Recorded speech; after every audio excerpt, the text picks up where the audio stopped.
Hello, this is Resistance TV. The Palestinian uprising against 75 years of Israeli oppression that began in the early hours of October the 7th came as a shock to the Israeli regime and the whole of the Western world. The response of the political class and the corporate media to this resistance operation has been predictably one-sided, and the reaction of the Zionist entity has been typically brutal. But the Palestinian resistance factions are much better prepared than they've ever been, and Israel's planned ground invasion of Gaza will be met with stiff opposition if it goes ahead. And the lurid propaganda being peddled by the corporate media hacks and the politicians is already being debunked. So I'm delighted to welcome Yousef Alhelou onto the show this evening. Yousef is a Palestinian journalist from Gaza, and over the last 15 years or so, he's worked as a broadcast news correspondent for various international media outlets. And his output's been featured on media channels all over the world, including the Real News Network in the US, the BBC, and TV in New Zealand, amongst others. Hi, Yousef, welcome to the show. Thank you for taking the time out. Yeah, it's my pleasure, Chris. Thank you. Great stuff, mate. Well, let's get straight into it then, if that's okay. I mean, you know, this operation by the resistance factions was bound to come, wasn't it, at some point? I mean, I've heard it, you know, the Gaza described as like a sort of ticking time bomb, which was at some point inevitably going to explode. What do you think? Well, it was a surprise for all of us, to be honest, not only for the Israelis. Years of preparations led to this kind of sophisticated operation. Now, the people of Gaza have been under a crippling siege for the past 17 years. And can you imagine that these resistance fighters with the minimum and basic capabilities, they managed to come up with this sudden attack that it was a slap on the face of Israel's intelligence, because they had no idea that it was coming. Gaza is a densely populated area. It has been under siege from air, land, and sea, and Israel is still occupying power there, although it withdrew its forces back in 2005, but it is still in full control of everything: imports, exports, electricity, water, shipments of food, medicine, everything.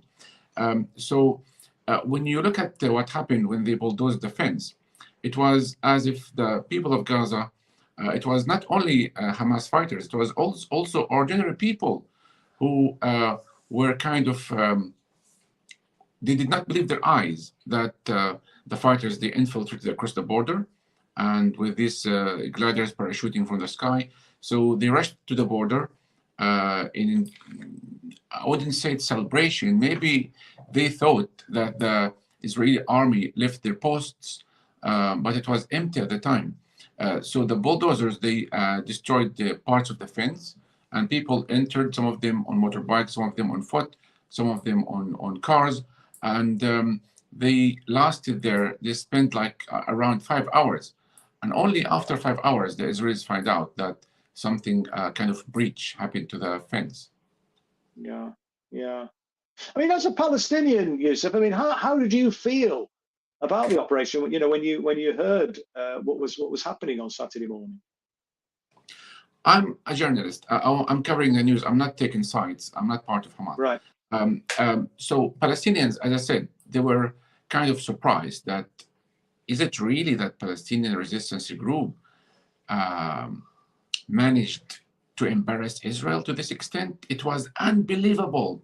People were kind of celebrating. They kind of, finally somebody, sought revenge for us, because, tens of thousands of Palestinians killed since 1967 or 1948. Endless massacres committed. Many people were, families maimed, children torn apart.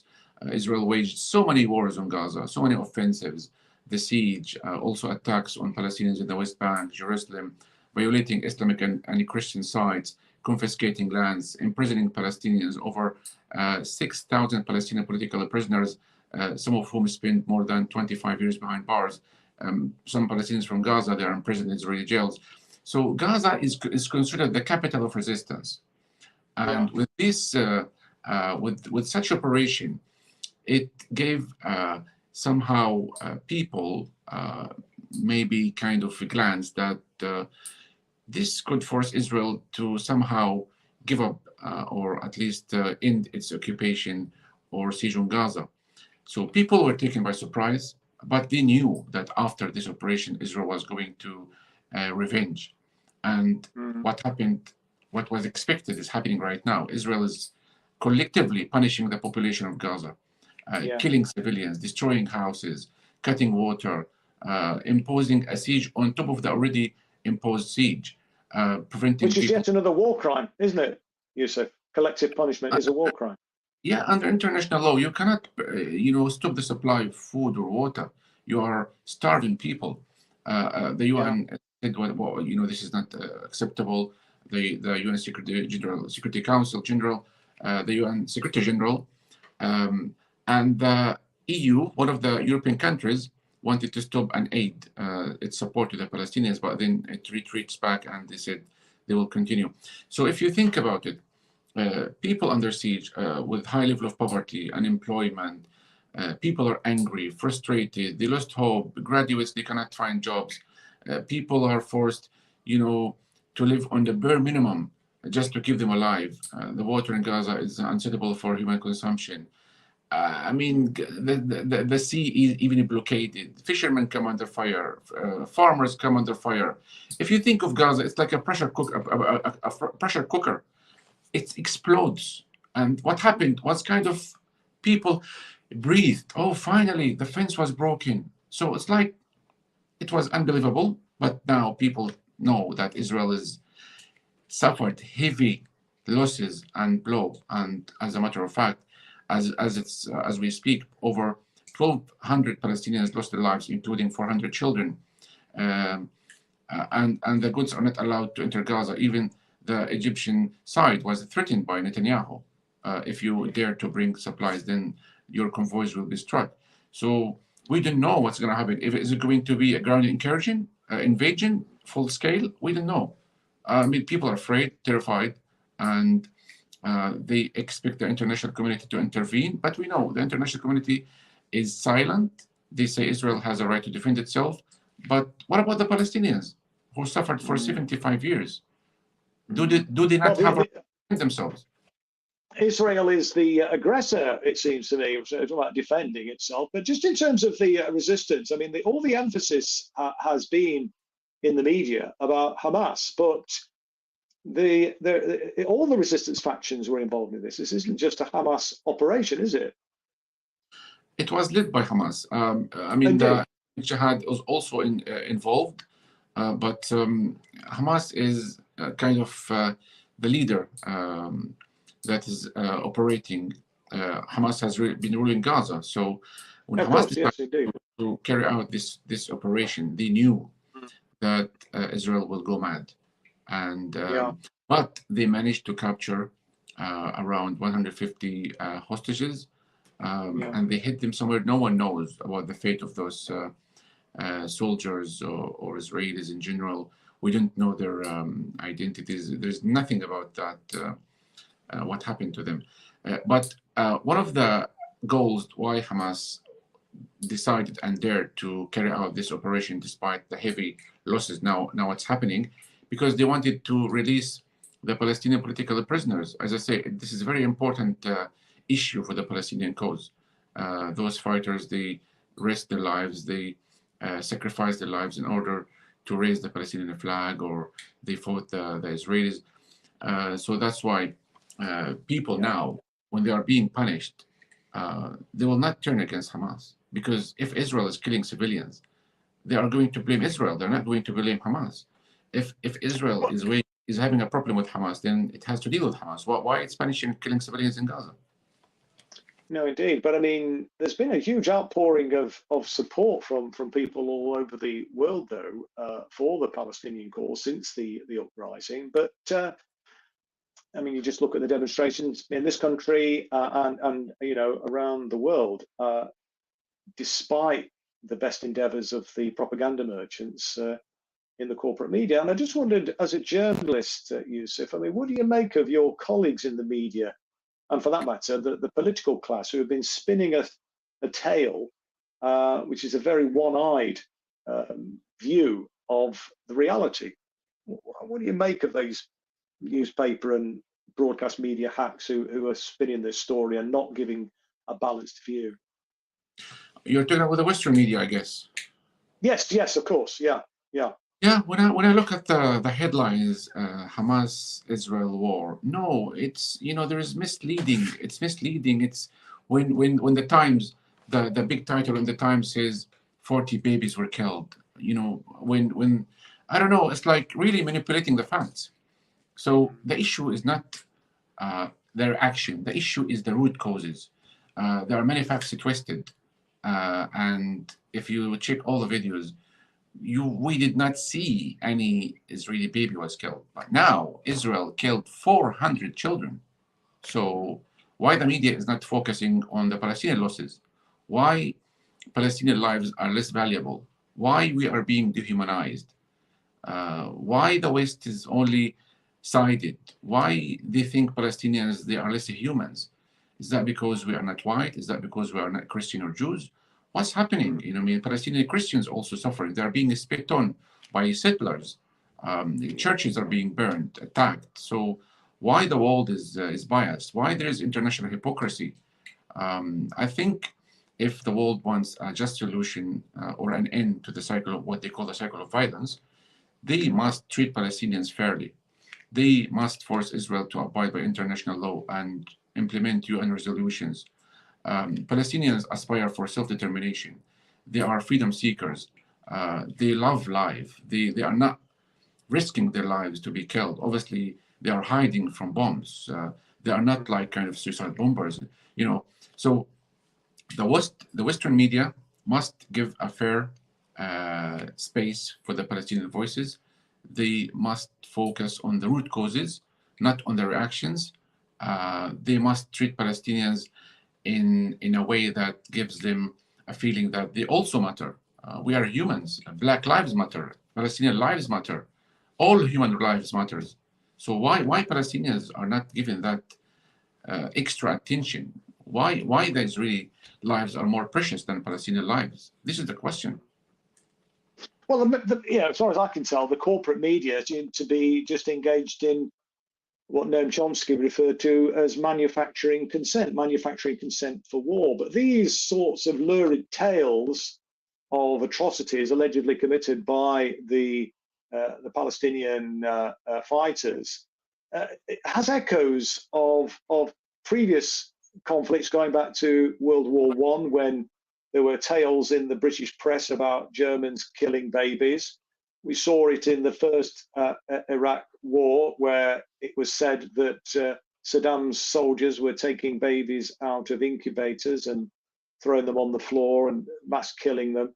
And a range of other lurid, absurd, nonsensical tales are told in order to soften up, it seems to me, public opinion. But it doesn't seem to be working, does it, really, with the wider general public, given the outpouring of support that we're seeing on social media and indeed on the streets. So there's numerous rallies being organised this weekend in Britain, and this will be replicated across the world.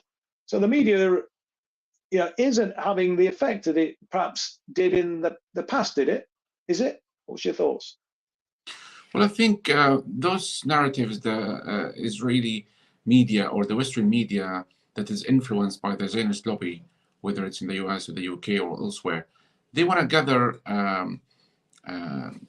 the human side of it when they portray that Palestinians, the fighters, when they abducted these Israelis, or creating false titles. Why social media COOs like Twitter or X or platforms, Facebook or Instagram, why they are not taking down these false stories? Well, indeed.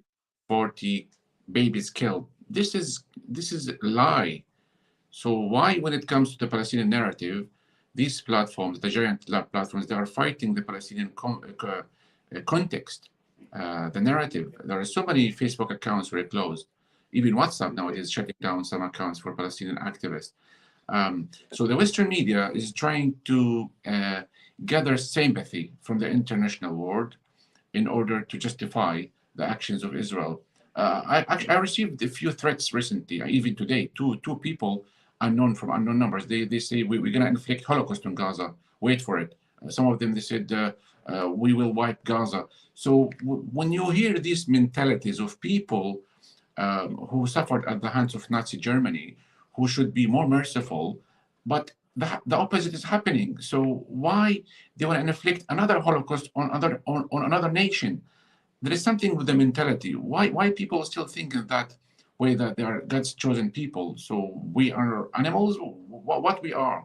I mean, when the rabbis, they think of Palestinians as cockroaches or snakes who must be killed, even to kill the babies in the wombs, in their mothers. So when you have these mentalities, I don't think it's possible to strike peace deals, because these fanatics, extremists, settlers who burned a Palestinian child alive 2 days ago from Al-Khalil, what's happening? I mean, you cannot treat your fellow human beings in this way.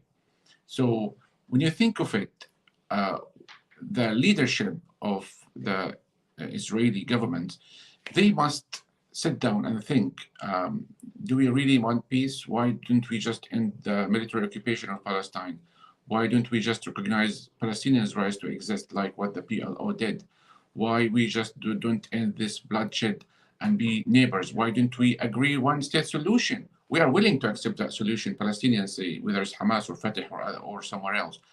So the problem is the Israeli side, the mentality of the Israeli side, the extremism, the expulsion, to isolate Palestinians, to marginalize Palestinians, to treat them as second-class citizens inside Israel, the West Bankers, 500 checkpoints, the apartheid wall. So the apartheid in South Africa was ended by the help of the West. So why the West was not willing to intervene and end apartheid in Palestine? These are many questions. Absolutely. I mean, this is something which we cover on a weekly basis on the Palestine Declassified show that I host, which you've kindly appeared as a guest on a while ago, Yousef. I mean, one of the problems, of course, is that Zionists are very influential and are very well embedded in the in the powerful institutions, political institutions, and so on. And that's something that, with the groundswell of support that we have, that we need to replace some of the people that are in these institutions. But it's not just in the political class. It's much more deeply embedded in that sense. But having said that, I mean, it seems to me that Zionism is in crisis, actually. Given the fact that they've lost control, I think, of the narrative, and have indeed lost the control of the narrative, despite all the propaganda that we've spoken about in the mainstream media. And people are increasingly more sympathetic to the Palestinian cause than the Israelis. And I just wondered what your thoughts were, whether you feel that Zionism is in its death throes. And I just want to read a few quotes to you, actually, because some senior Zionists seem to think that it is actually. Ehud Barak, for example, former prime minister of Israel, of the Zionist entity, he is on record as saying that the Zionist entity is in danger of disintegrating before the end of this decade. And Yitzhak Brik, a former general in the Israeli occupation force, compared the position of the Israeli population to that of the passengers on the doomed Titanic. And just a final comment from only last year, Naftali Bennett, the regime's previous prime minister, said that the Zionist entity's very existence was in jeopardy. So, very influential senior Zionists were making these predictions before this before this Palestinian uprising. So, I mean, is Zionism in its death throes now, do you think, or not? Well, it's supposed to be a secular movement, Zionism, but if you look at the Israeli society, they are indoctrinated and being fed by the religious rabbis. And when Israel insists on a Jewish state, this means it's not Zionism dream or a goal or a project. This is a dream or a religious movement when you just want to expel non-Jews from inside some of the places. Or I mean, if you don't recognize, if you're not a Jew, you cannot use this road or that tunnel and so on. So I think it's in jeopardy. I think the Zionist project is declining, and I think after the blow that Israel received last Saturday, the West rushed to rescue Israel from this embarrassment. Look at the UK government now. The Rishi Sunak, the Prime Minister, issued instructions to Suella Braverman, the Interior Minister, the Home Office Minister, to ask the police to prevent the waving of Palestinian flag and make it a criminal offense. I mean, what on earth is happening? Are they worried from a flag? This is the flag of the Palestinian people. It's not the flag of Hamas. I heard today from people who called me, they said their children, they wanted to show solidarity with Palestine, and they wore kind of badges on their shirts or school clothing, and they were told off by some of the headmaster or the teacher in school. I mean, why are you trying to tarnish the Palestinian flag? It's the flag of the Palestinian people as a general. So there is a way to scare people from showing solidarity. This is, to this extent, this shows how much they are worried from the declining of the Zionist project, because they've been feeding this project for 75 years. Billions of money were spent on training the Israeli army. And with the deployment of this American destroyer, this shows that Israel is in a crisis. So they wanted to restore the so-called power of deterrence. They wanted to assure Israel, which is their agent in the Middle East, that you will stay there. But what happened will not be forgotten. Generations to come, they will remember what happened on Saturday, 7th of October. No, indeed. I mean, and of course, you know, the dire predictions of some of those senior Zionists seem to be reflected in the fact that there was a poll, you may be familiar with this poll, Yousef, that was taken for the Israeli TV channel, Channel 13. This is before the uprising. It's a few months back, I believe now, maybe slightly longer ago than that, actually, thinking about it. But anyway, relatively recently anyway, but there was, I think it was 28% of Israelis were thinking of leaving the Zionist entity. I suspect that number is massively increased now as a result of this operation from the Palestinian freedom fighters. What's your take on that? I mean, you know, I mean, could that be the route that the Zionist entity, you know, collapses because people just vote with their feet and go back to, you know, America and Europe and all these safe countries that they've emigrated from to Israel and stealing, you know, more Palestinian land? So there is what's called Aliyah. People, anybody who claims to be a Jew is welcome to stay in Israel and granted citizenship, homes, money, and so on. And what's happening right now is a reverse migration. As soon as Palestinian fighters, they managed to strike Ben Gurion Airport or Tel Aviv, we've seen how they were panicking. I mean, the Israelis and foreign travelers, they went to the airport and wanted to leave just as soon as possible. And that shows that people there, Israelis, they have no kind of loyalty to their homeland because they are afraid. Whereas Palestinians, they will not leave their land, although we don't have an airport. I mean, we are still under their occupation. But this shows that...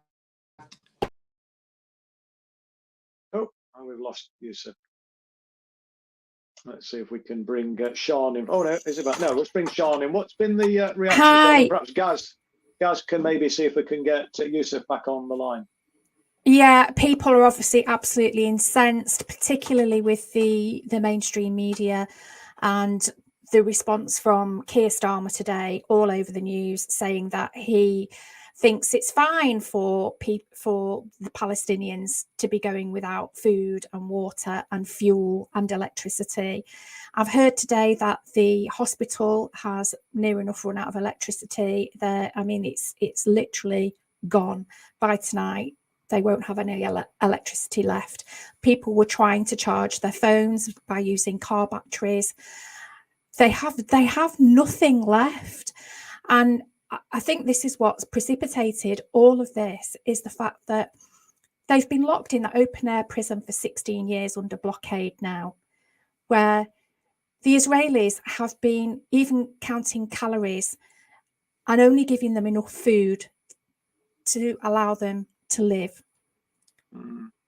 Their water is systematically poisoned. Israeli settlers pour concrete into the wells to try and stop the flow of water getting through to Gaza. They only have electricity for a few hours every couple of days. These people have nothing left to lose. And when you have nothing left to lose, you know, what else is there? What else is there? You know, they've seen an opportunity to try and break out of that prison camp. It's a concentration camp. You know, let's say it as it is. Let's use the language, their language. They're calling Hamas terrorists, and they're not just calling the Hamas terrorists. They're using Hamas as a way of using that term to as the whole of the Palestinian people. They're not calling them Palestinians. There's 2.3 million people who live in Gaza. It's a 25-mile long strip of land and only 2 or 3 miles wide. It's heavily overcrowded. It's the most crowded place on planet Earth. And half of those people who live in Gaza are children. They are children. And the mainstream media and these politicians are coming out and saying that the people are Hamas and therefore they are terrorists. Children are not terrorists. They have no choice in any of this. It's absolutely heartbreaking. To me, Sean, it's the Israeli regime, the Israeli state that is the terrorists here. I mean, they're using the most sophisticated weapons. They've been carpet bombing Gaza over the last few days, as we know. But this isn't a new phenomenon. This has been happening on a regular basis over the last 70 years or so. I mean, when the establishment of Israel occurred in 1948, it was done by expelling, as you know, 750,000 Palestinian people. Many were massacred. They were forcibly removed from their homes. And this is still happening to this day. People are being thrown out of their homes. Settlers are taking over Palestinian property. Settlements are being built on the West Bank against international law. I mean, they're in breach of so many UN resolutions, but nobody's following through. The so-called international community is not following through and not enforcing international law when it comes to Israel, is it? No, and this is typical of the Israelis to project what they're doing onto other people. It's complete projectionism. They call them terrorists when they are the terrorists, and we need to use that language. We've got to change the narrative here. And I've been on social media, particularly Twitter and Twitter Spaces, for the last 3 days, keeping up with everything. I've hardly been able to sleep because of it. And the propaganda that's been put out there is absolutely despicable. Welcome back, Yousef. Hello. Hi, Yousef. This is Sean's. Sean was just giving some reaction from our viewers, Yousef. I don't know if you want to just sort of put some of that to Yousef when we lost Yousef's link for a little while, and get Yousef's reaction to some of the things that people have been saying. Yeah, Bobby Carnegie said, I can't believe UK Labour leader Keir Starmer is reported saying he supports Israel cutting off vital domestic utilities of water, electricity and food to Gaza, which Gaza's Palestinian people relies on, from Israel having control in supplying it to them. Holding back vital utilities to Gaza by Israel has to be considered a crime against humanity. And in present war situation, it must be a war crime, surely. Yousef, is there any way that Palestinians can bring Israel to justice through an international criminal court? Well, the Palestinian leadership, they tried many times to go to the ICR, but they were blocked and they were threatened. If you dare to go, then we will suspend the financial support from the European Union. So even this legal corridor venue was blocked. And look what happened with the Goldstone report following the Israeli war on Gaza in the year 2008. It found Israel committed war crimes and crimes against humanity and so on and so forth, and nothing happened. I mean, Palestinians, their hands are tied.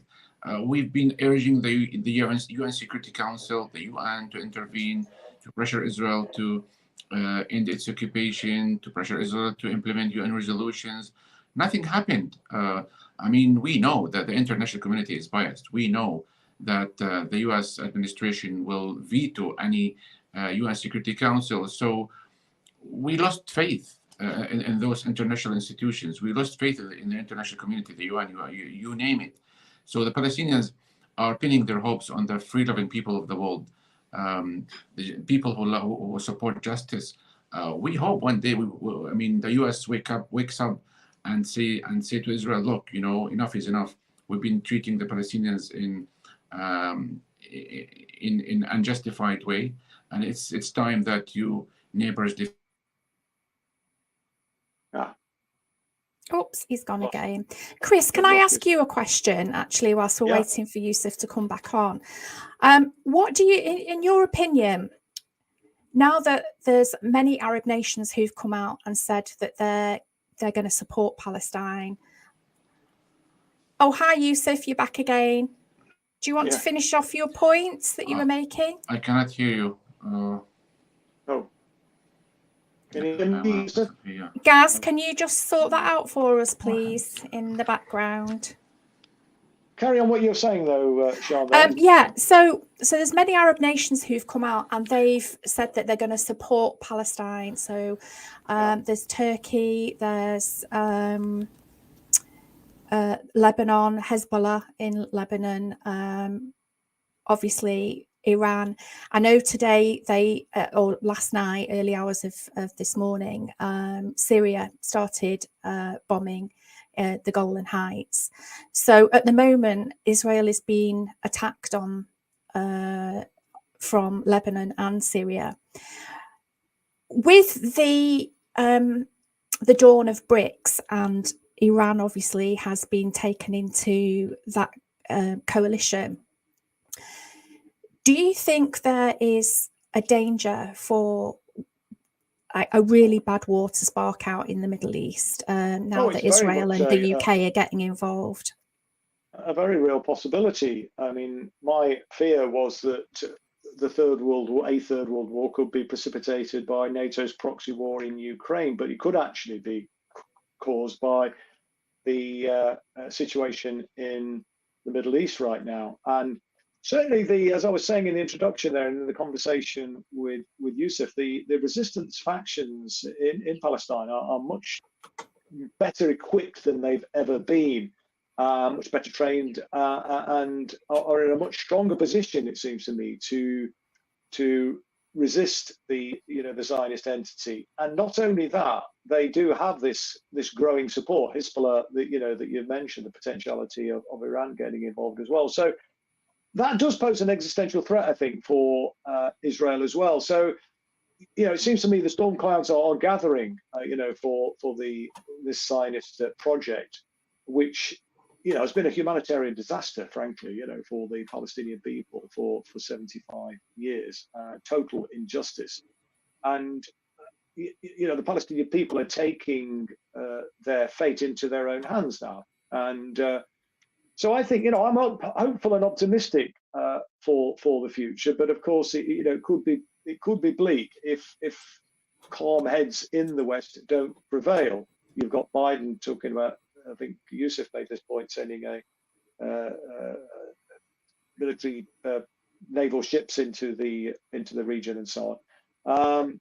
Britain pledging its support, etc. And that is a worry that obviously if it does turn into a wider conflagration, then and the Western powers do get involved, this could indeed get completely out of control. That is a real fear, but of course it could go the other way, and it could bring about the justice for the Palestinians that they've been seeking for 75 years. And every other avenue has been closed off to them. We saw the Great March of Return, peaceful protest a few years ago, where the Israeli military personnel were just shooting the Palestinians in cold blood, like fish in a barrel, shooting journalists, shooting medics, people who were tending people that had previously shot. And they were using exploding bullets as well. So that when people are shot or wounded in the leg or whatever, which is bad enough, but in a lot of circumstances, people can recover from that. But in most cases where somebody is shot by one of these bullets, they lose a limb. They have to have their limbs amputated. Well, they usually bullets, don't they? Yeah, yes, absolutely. You know, so yeah, I mean, the Israelis have just been utterly repugnant and bloodthirsty. I think in the way they conducted themselves. Yes, Yousef, of course, we've got you back now. Yeah. Yeah. So I think many peaceful initiatives were implemented on the ground. You mentioned the Great March of Return, and also marching peacefully along the border, carrying banners in the streets of Gaza, in the Gaza seaport. So many press conferences. International staff are in Gaza and they've seen the situation on the ground. But I think this option doesn't please Israel. The Israeli mentality is based on provoking Palestinians so that they can justify their attack.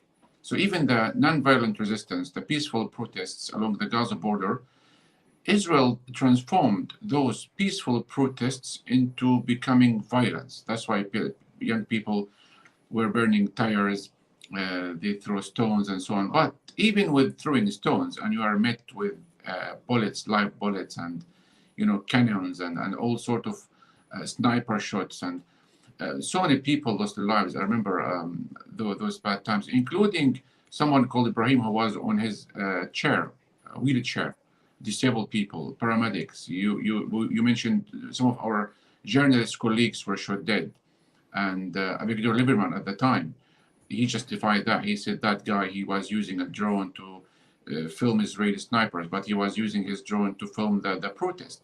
So justifications is there already. And as a matter of fact, Israel does not need a pretext to justify its attacks. We know it can fire, shoot at will. There are no red lines. Israel is a country above the international law. It enjoys a culture of impunity. Israel is impugned. We have never, have you heard of any Israeli officials held accountable when they travel abroad, when they come to the UK, when they go? I mean, this makes Palestinians boil. Why Palestinian lives, they have no value, whereas the Israelis, it's like they are the masters. They control the media, the Western media somehow. So this kind of segregation, racism, apartheid must end. Without an end to this apartheid and colonization, the Middle East will not see stability. Peace will not prevail. And the world has to understand this. Why it is taking them so long to understand this, that Palestinians will not vanish. Palestinians are not Red Indians or Native Americans. We will not go anywhere. Our children and our grandsons, they will carry this message generation after generation. So why they just are not willing just to say, look, let's recognize your right to exist, Palestinians. Let's sit down on the table. Let's give you lands within the 1967 borders. Even the leadership of Hamas, they agreed to this option, and they said they are willing to amend their constitution.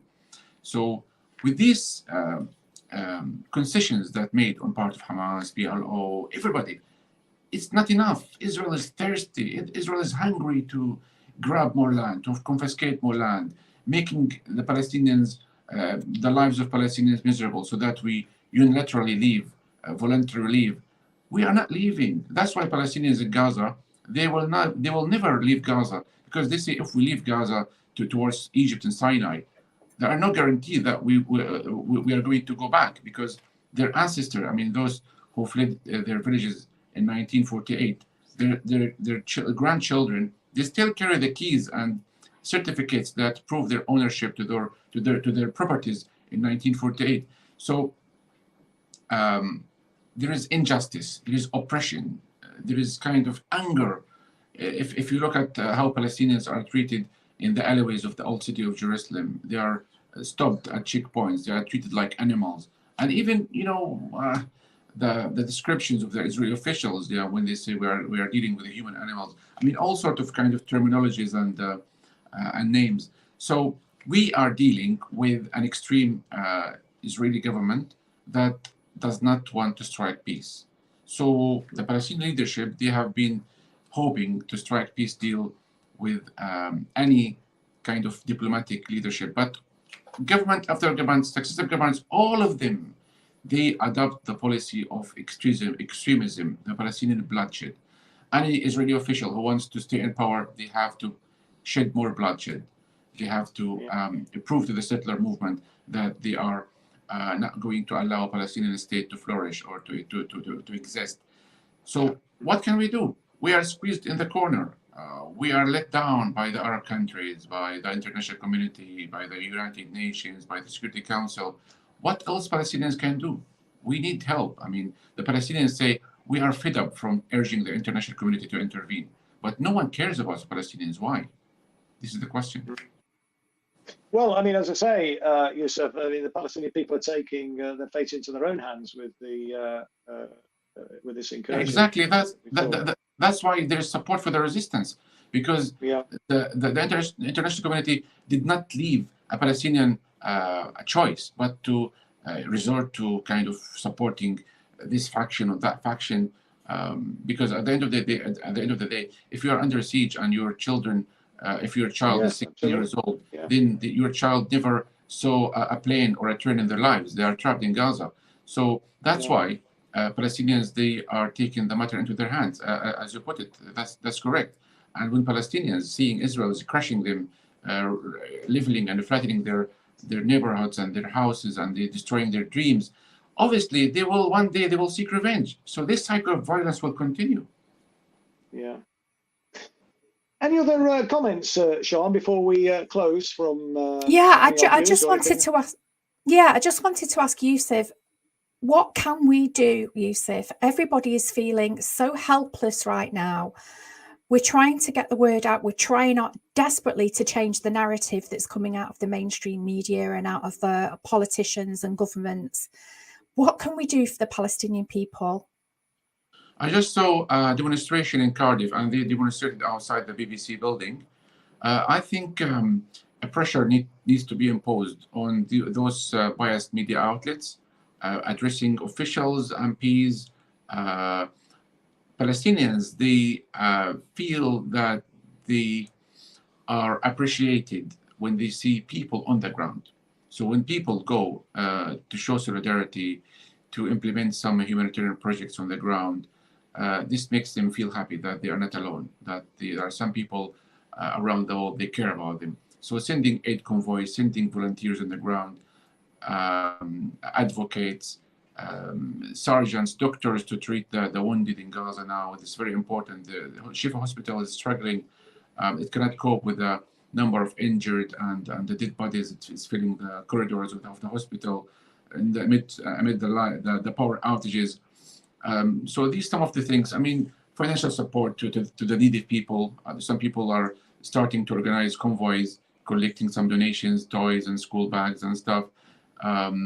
But the main thing is to pressure the government to change the narrative and to say, look, to send email. I know that you can complain to Ofcom if you are not happy with any program on the TV. So some of these things could help. But the most important thing is that people need to go there on the ground to volunteer, just to show that they care about their other fellow human beings. Well, that support is growing. There's no doubt about that. I think people have been outraged by what they've seen. They've not been conned by the propaganda in the mainstream media or listening to the British politicians across the political divide. The political leaders have really lost the plot. That decision by Sweden government to consider waving a Palestinian flag as a criminal offense, that is disgusting. I mean, absolutely appalling. Yeah, I mean, something that is unbelievable. the foreign. There'll be mass civil disobedience on that, I think, Yousef. So the jails will be filling up with people waving the Palestinian flag, I think. So, but listen, Yousef, before we close, how can people follow your work? I mean, are you on social media? Do you have a website or anything? I am on social media. Yeah, I'm on Twitter, Facebook, Instagram, TikTok. I write articles. I just published a piece on TRT. I appeared on some other platforms. So yeah, on social media, I think it's the main. What's your Twitter handle, Yousef? Can you remember? Alhelou. It's my first name and surname together. Oh, okay, cool. So it's just at Yousef Alhelou. Yeah, great. Yeah. Okay. Can we put that up, guys? On the we'll share that when we put the program out after it's gone out live as it is doing now. So yeah. And if people would like to go to Gaza, I'm planning to go in the coming days after this madness ends. So yeah, I'm willing to accompany some people who would like to be on the ground. Great. Okay, mate. Yeah. Well, listen, thanks very much indeed again for coming on this evening, Yousef. We really do appreciate that, and solidarity with you and all the Palestinian people. And Palestine will be free from the river to the sea, and we will continue to campaign for that and do what we can in our small way. Yeah, I would like to thank you personally for this effort. I mean, you are doing great work, and we need people like you who know how to address the issues to the Western audience. Thank you, mate. Appreciate it. Thank you, Yousef. And thanks, thanks, Sean, and thanks everybody for watching this evening. Hopefully, we'll be back next week at the same time. So until then, this is Chris Williamson saying bye for now. Bye-bye. Bye.